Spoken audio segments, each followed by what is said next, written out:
it's something I don't have to think about. So that's part of the reason I do it. It's the uniform. My father had he did a lot of traveling. He had his suits numbered 1, 2, 3, 4, 5, 6. And 1 was from Monday, 2 was from Tuesday, and then he circulated them so people wouldn't see him in the same outfit all the time. So I'm gonna reverse the order to this. We're gonna do the CDC meeting quickly, first, so that John and Joe Scott can get off with their time. They can welcome to stay, but I just wanted to try and honor their time. So I'd like to call the CDC meeting to order. And Ally, attendance, please. Craig Leggett, Here. Michael Biddle, Yes, ma'am. Brian Campbell is not here, Mike Grasso, Ginny Sullivan here, Mike Wild, Dan Bruno, Here.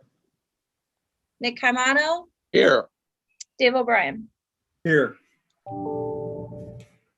First order of business is I will need a motion to approve the minutes of the last board meeting as mailed out on April 19th.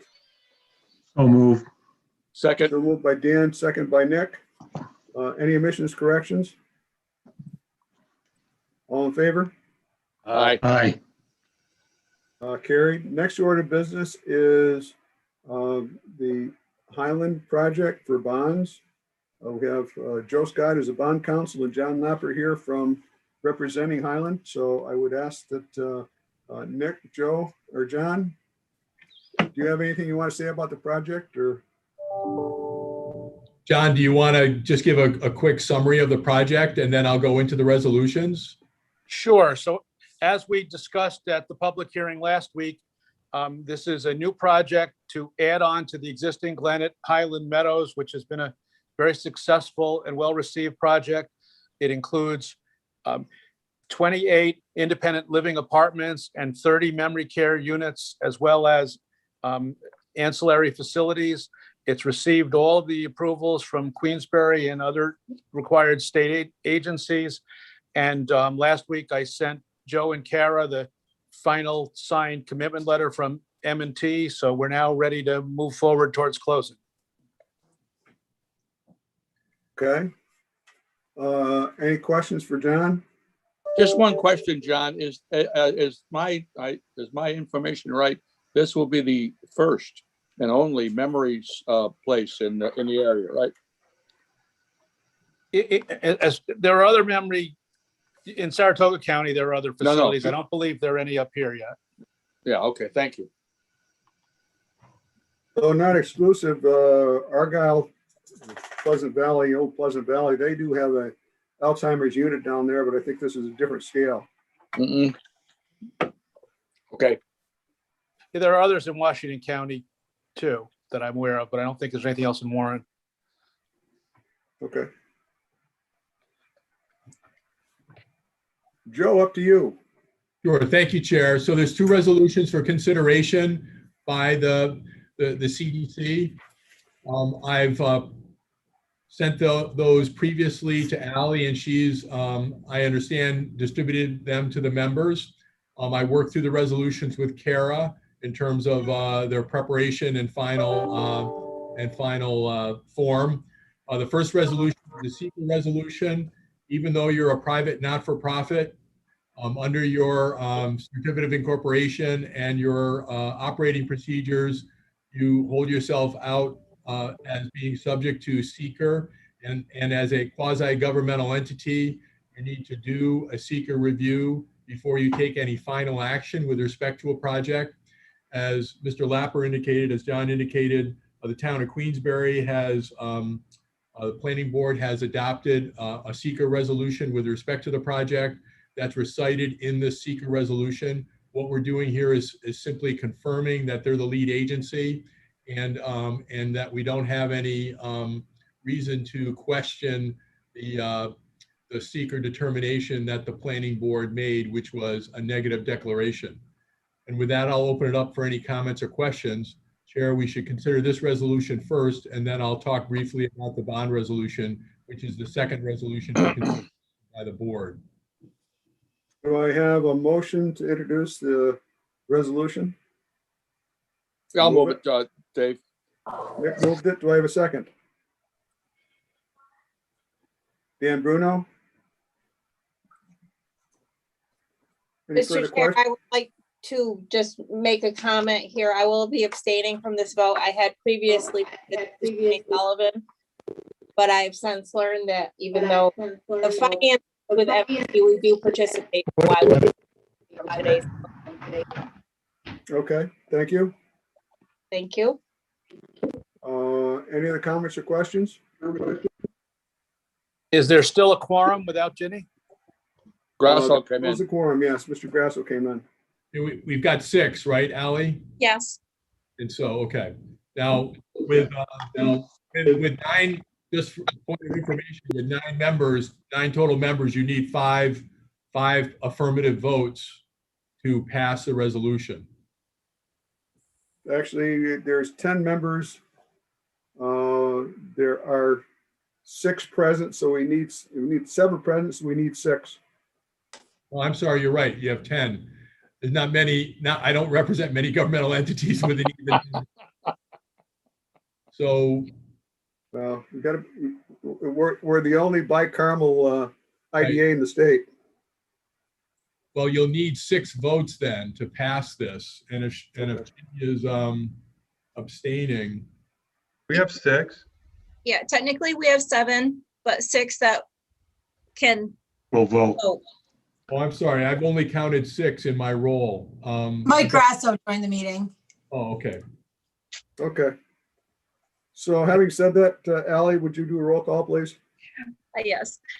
Craig Leggett, Aye. Michael Biddle, Yes, ma'am.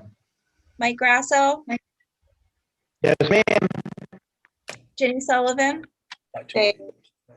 Dan Bruno, Yes. Nick Caimano, Yes. Dave O'Brien. Yes. Yes. Motion carries. And your next resolution. Thanks, Chair. The second resolution is the bond resolution. And as John indicated, the project applicant is ready to move forward to close on this transaction. So this bond resolution is the final step in the process to be considered by the CDC. It authorizes the chair to sign the bond documents, and it authorizes the issuance of bonds in amount not to exceed $30 million. The $30 million number is an outside number. The amount actually estimated by the project applicant is $26 million, and we would expect the actual closing to be closer to that number than the $30 million number. But we use the outside number in case there's any changes, so that we avoid having to reconvene, hold another public hearing, et cetera, et cetera. The summary of the transaction is that the bonds are being purchased by M&T Bank. There'll be a bond purchase agreement and the typical security documents, a mortgage, an assignment, et cetera. There'll be indemnification provisions by the project applicant protecting the CDC, and there'll be insurance also being provided by the project applicant to protect the CDC. There will be an administrative fee collected by the CDC at the time of closing in accordance with your policy and procedures manual. And I think that's really it that I want to flag with respect to this project. It's a not-for-profit, so obviously there's no pilot agreement because the project is already exempt from real property tax. There may be a mortgage recording tax exemption, and that's something I'll be working through with Mr. Lapper, depending on the exact nature of the project being financed.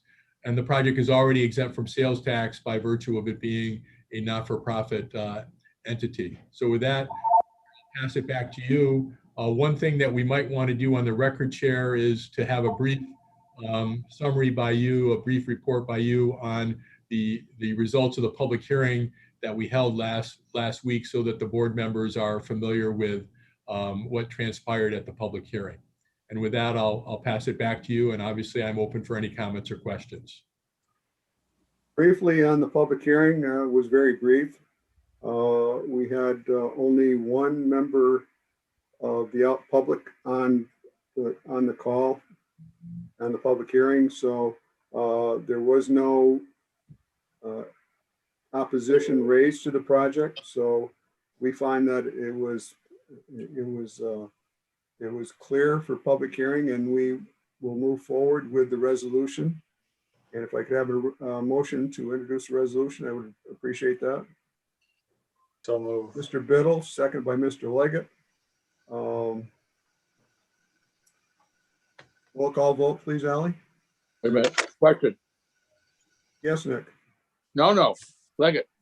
Yeah. No, I just want to point out a very minor thing here on section 4, paragraph G. The company will pay the administrative fee. You're missing a T. Oh, thank you. Will do. Thank Simple. you very much. Wow. Okay. Thank Thanks you, Craig. for reading. Believe me, some people read this. Mr. Biddle? Chairman, could we confirm who the iPhone is, sir, that just joined us? Who is the iPhone? That would be Mr. Campbell. Wow. Wow. He found service. And I might lose you because I'm on my way home, but I will be back if I do. Okay. And since Roll I call. don't know what you're voting on, I'm not going to vote right at the moment.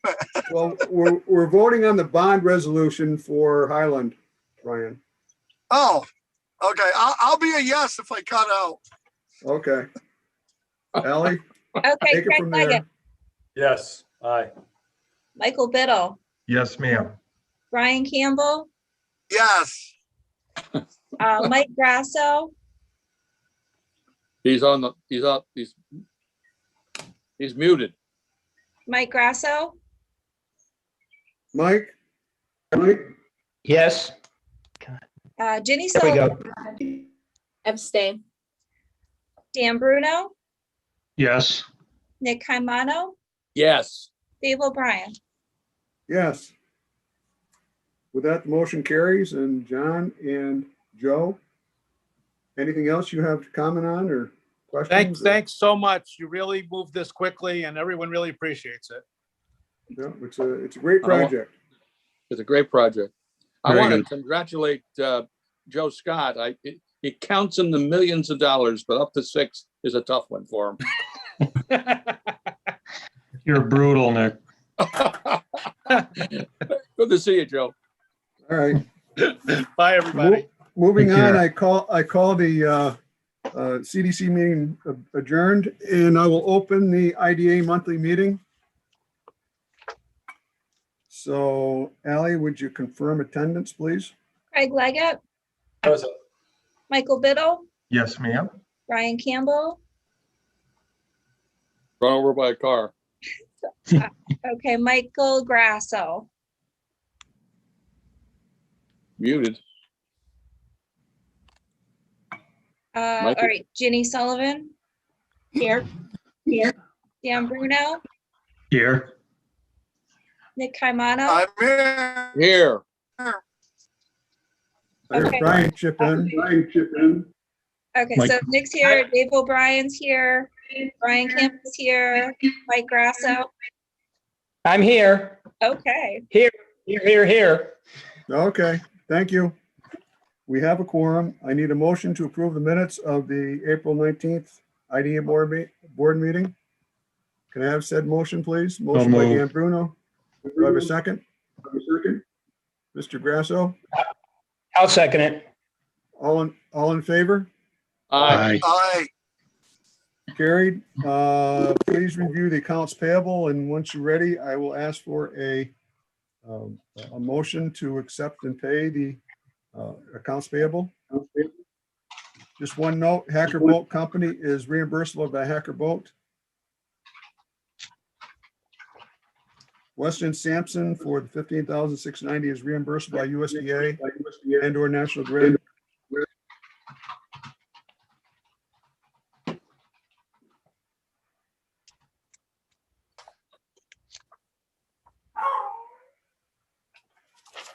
Mr. Chairman, I'll make a motion to accept the financial report.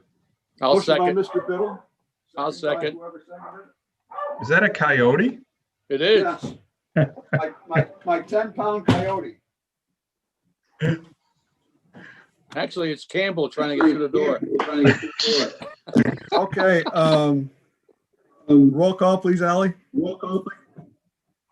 Craig Leggett, Aye. Michael Biddle, Yes, ma'am. Brian Campbell, Yes. Michael Grasso, Yes. Denny Sullivan, Yes. Dan Bruno, Yes. Nick Caimano, Yes, Dave O'Brien. Yes.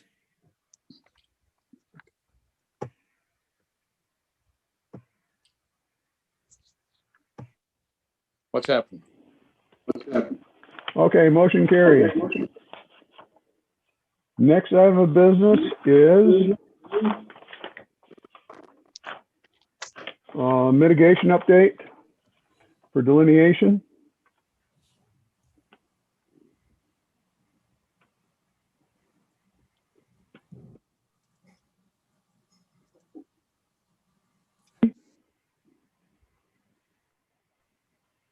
Can people hear me? No, Yes. yeah, I can't hear them, so I'm gonna have to change here.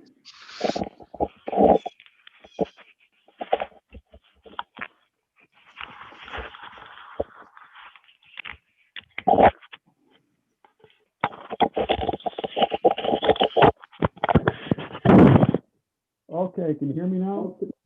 Really? How about this? Can you hear me now? A little better. Are you able to hear me now? Yes. Good. Yes. I guess no one can hear me. everybody we can can hear hear you. Can hear you. Can you hear us? Can you hear us? Can you hear me now?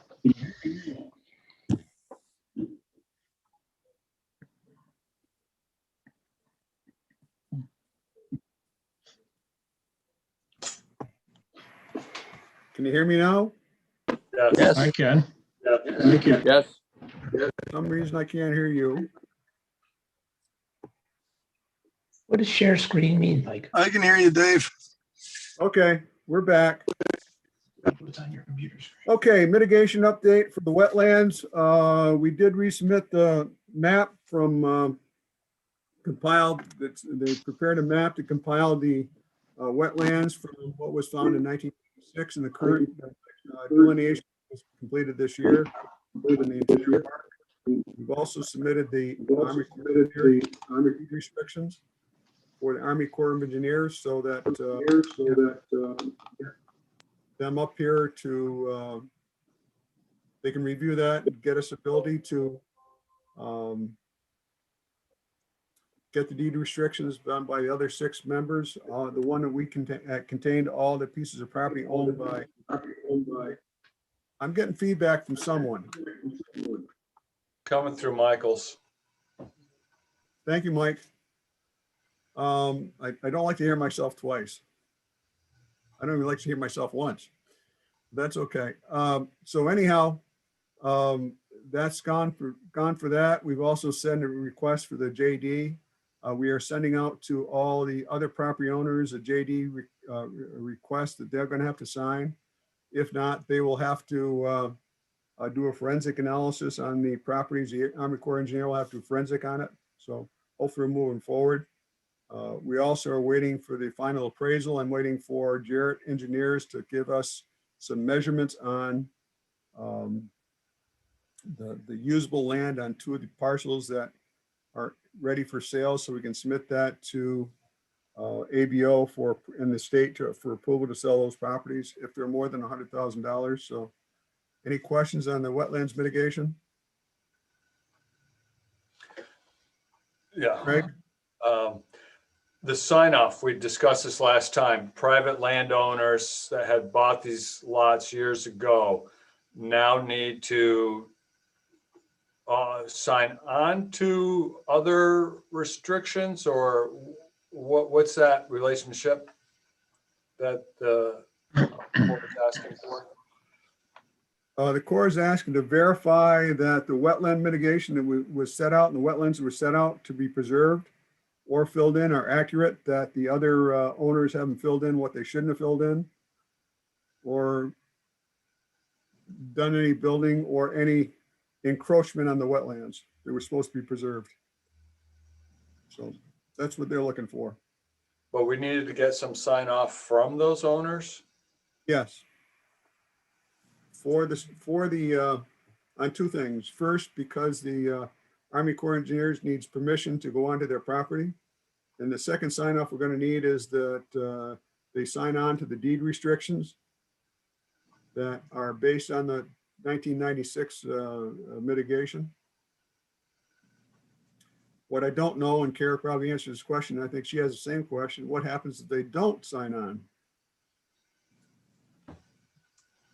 Yeah, I mean, I think that'll be a question we'll have to talk to the property owners.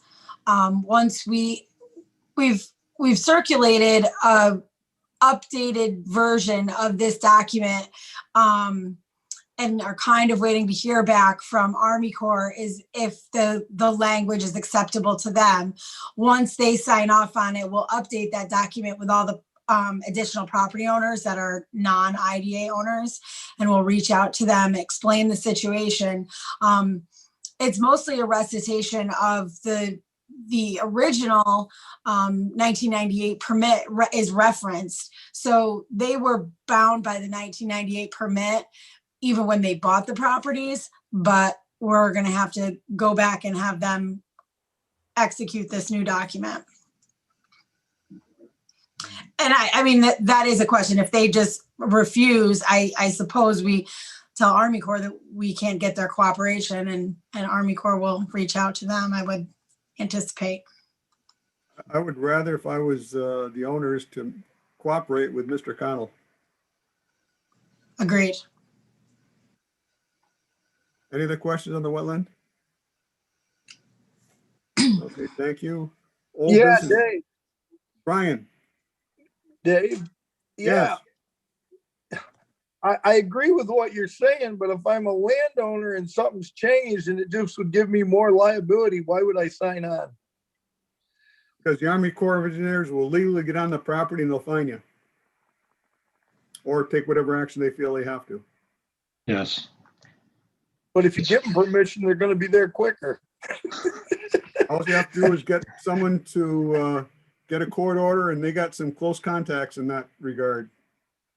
It's highly recommended that you don't try to do battle with the Corps. Yeah. No, I just question why anybody would actually agree to it. That was all.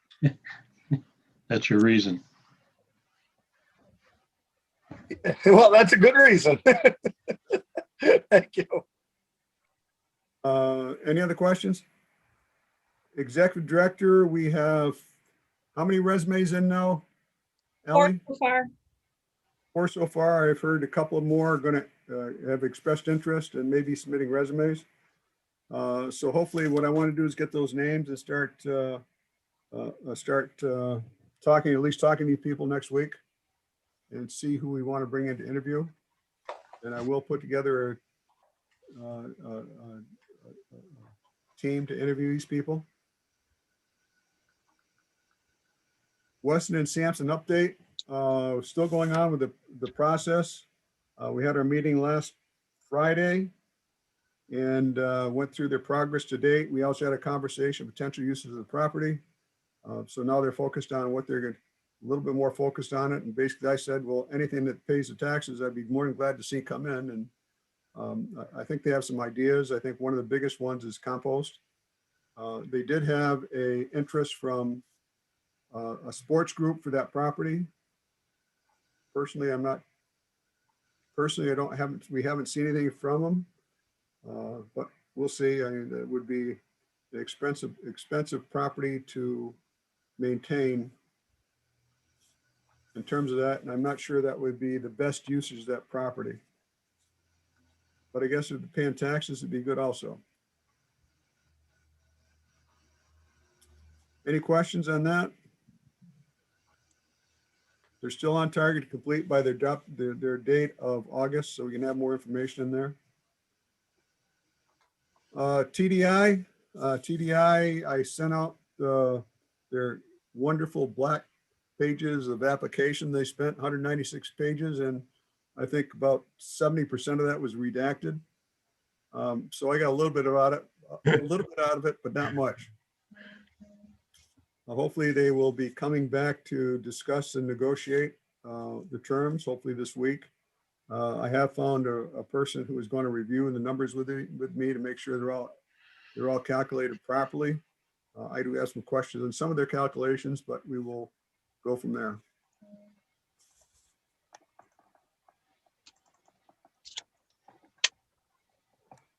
New business. Any other old business to cover? Ally, did I miss anything? No. Dave, I just want to ask a question, backing up for a second. The Weston Sampson, that study, that was tied to the tax situation with respect to that property and whether or not we take ownership of that or the county does or what have you. Is that correct? That's still. Well, the study isn't tied to that, but the future Right. dewatering facility is tied to that, and we'll be discussing that in a few minutes. Okay, thank you. Okay. There's some discussion we have to have that is best not had because it's contractual negotiations in public session. Good. I have talked about uniform tax abatement policy changes. There are some changes that I believe need to be made.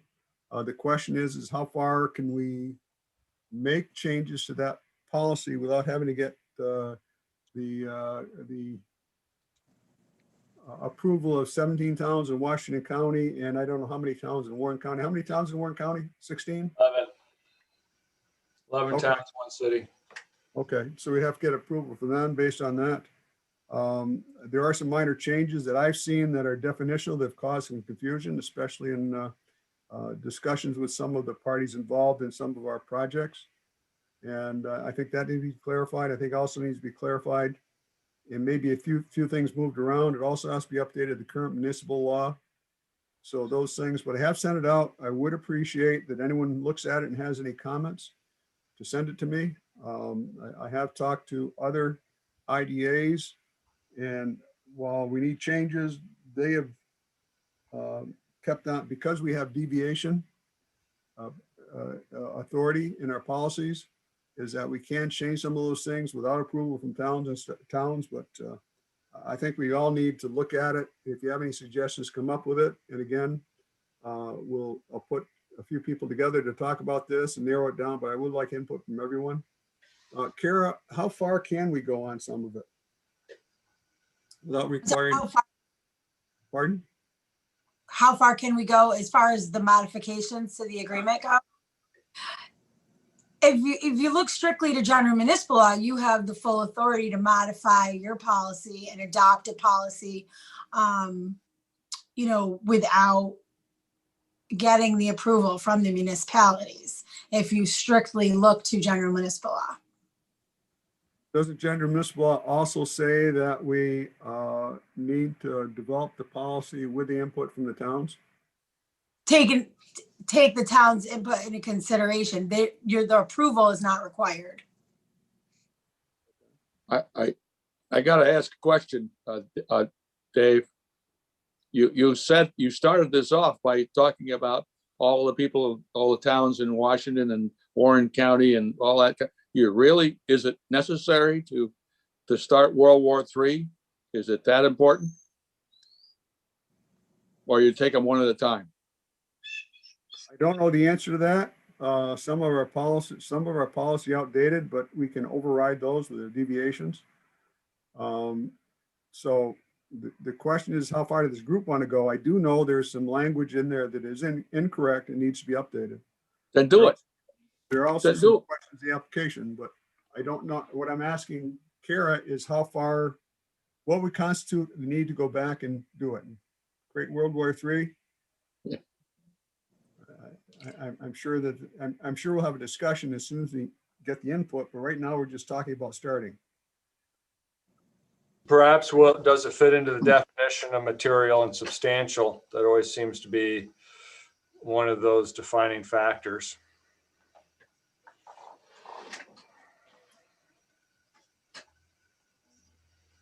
There is some terminology that has to be changed because not up to date with current law and actually the current economic situation. So we just ask you to look at it and give us any suggestions you have. I can tell you the ones that I have is looking at the definition from General Municipal Law 854, I think it is. What's in our policy is not consistent with 854, which is the overriding factor on what we have to take into consideration legally. The second one is we talk about 485B. 485B needs to be further explained in terms of what a 485B is in terms of IDA. It is not strictly a 485B. We use a structure of a 485B for a pilot, which does not require approval of the towns. I think that needs to be defined in our policy better so people understand it better. That's the one that's received some comments on misunderstanding what that actually is. Those are the two things I've seen in our application. Is one thing, that question about will this project proceed if they don't receive IDA assistance? That needs to be changed and clarified, because that can be either yes or no, can't be the right answer. My suggestion though, Chairman, is that maybe you and Kara and maybe Dave, Mike Biddle, want to get together and say just what you just said. Here are the things that we think need to be changed. I think, I don't know why you would want to just open up, as I said, World War III. I didn't mean it that way, but you have seen it. Kara has seen it. Mike is the treasurer. Just tell us what you think should be done, and we'll do it if it has to be done. Okay. I don't see any sense in getting into arguments with the towns around Washington and Warren County when you could do the job just as well and say, this is what we're going to do. If somebody has a complaint, they'll tell us. Okay. I will set something up. I'll add Mr. Leggett to that because he's great at reading things. That's my thought. Trouble, I can get pretty particular. You might That's want. okay. We need that sometimes. I wish you'd been around reading back when they did that. I hope he's good at reading tea leaves. We're being recorded. I want to remind people. Well, I'm not trying to say we shouldn't change it. I'm just trying to say find the way to do it that it's the best, is most propitious. That's all I'm saying. Now you're introducing big words. I have no idea what you said. Okay, moving on. I did also have her send out a fair housing comment. I think we should adopt that in our policy now that we may tackle workforce development, senior citizens housing, and other housing. I think we should have fair housing policy in there so that when an applicant signs, they are signing up for that. So again, just for your information. Okay. I agree. So with that, I have no other business except for entering into an executive session. Does anyone have any comments before we enter into executive session? I have none. Okay, I would ask for a motion to go into executive session to discuss contractual obligations and how does that fit in the ability to have executive sessions? Kara? I'll move You're it. talking about contract negotiations with respect to TDI? And another, and dewatering facility.